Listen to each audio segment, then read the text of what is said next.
laban sa kababaihan.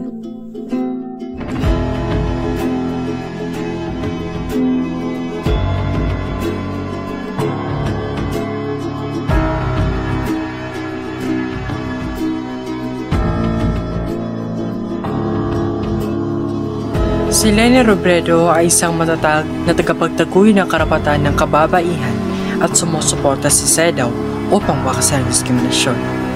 Sa pamamagitan ng Angat Buhay, natutulungan niyang maraming kababaihan sa edukasyon, kabuhayan at proteksyon laban sa pang-aabuso. Naniniwala siya na kaya na isang babae na mamuno, magtaguyod ng pagbabago at maging instrumento ng pag-unlad sa mundo.